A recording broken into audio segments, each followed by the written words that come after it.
I took up golf recently. I thought, I'd never play this game. Old man's game, never do it. But my kids play, so I want to play with them. So I go out, and I do really well. I go out on this one day, and I out-power by my instructor. I'm feeling really proud. The next day, I'm not feeling so proud. I keep putting the ball in the water again. I'm so frustrated. Put down another one. Put down another one. I don't care. I don't care what my score is. Let's do it. And finally, I was getting frustrated. He's going things like, ain't it a bitch? This is golf. And I'm going, bull. I said, you're a terrible instructor. I said, because I should at least be consistent at whatever shitty level I can achieve.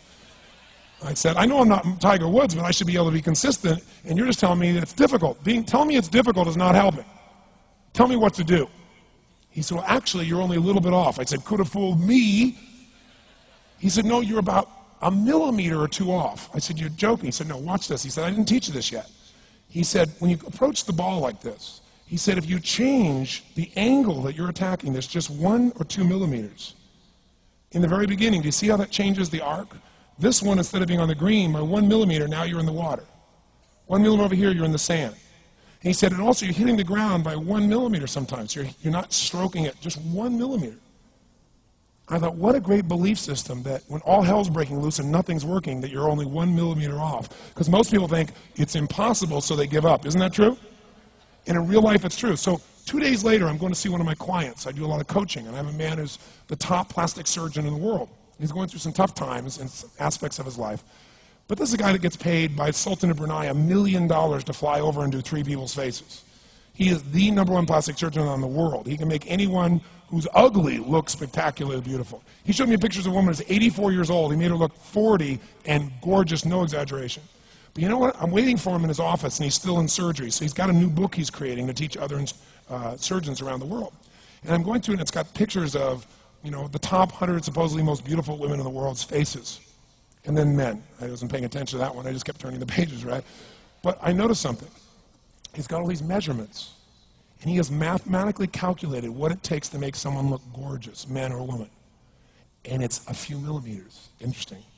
For example, on a woman, the distance between the top part of your lip and your nose, this little distance, the measurement of that, if you're beautiful, gorgeous, is the same size as your eye. If it's 1 millimeter more, you have an average face. If it's 2 millimeters more, you are butt ugly. Okay. The difference between butt ugly and gorgeous is 2 millimeters. He's got about a dozen of these little 1 or 2 millimeter changes he makes, and it's a different person. It is unbelievable.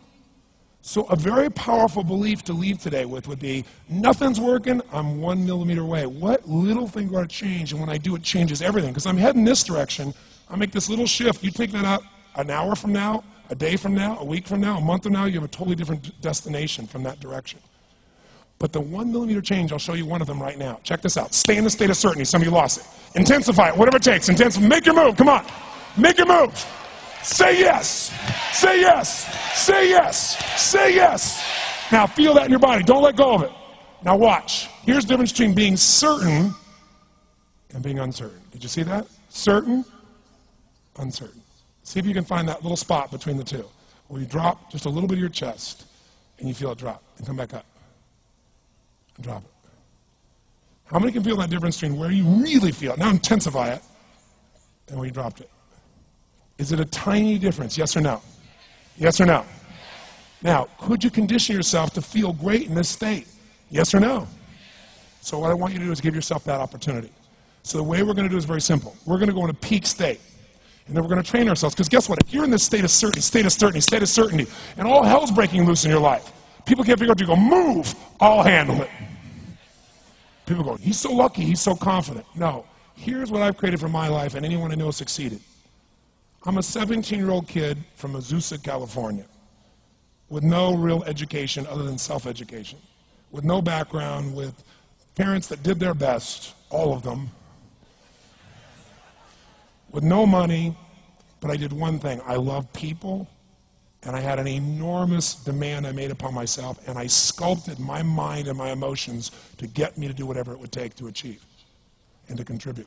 But to do that, I did it by using my body and changing my focus.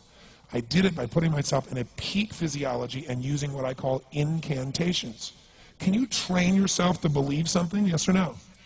Absolutely. How many of you ever made the fatal mistake of going to Disneyland or Disney World, and while you're there made the fatal mistake of going to a ride called It's a Small World After All?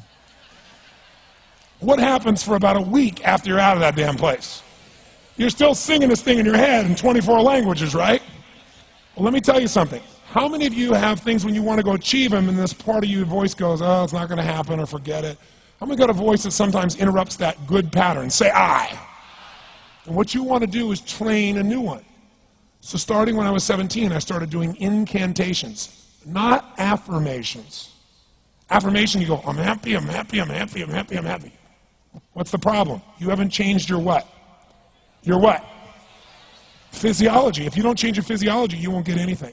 So an incantation is not only you speak it, but you embody what you're saying with all the intensity you can. And you do it with enough repetitions that it sticks in your head. Like It's a Small World, now the conversation in your head is always the same and it gives you what you want.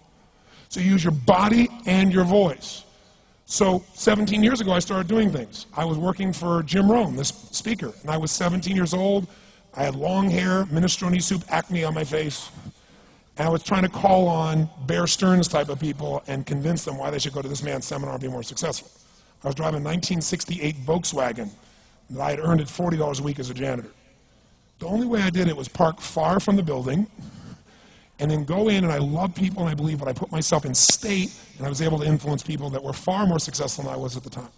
I would do something that I still do backstage and have done for 23 years because I don't hope I'm going to be in a good state, I demand it.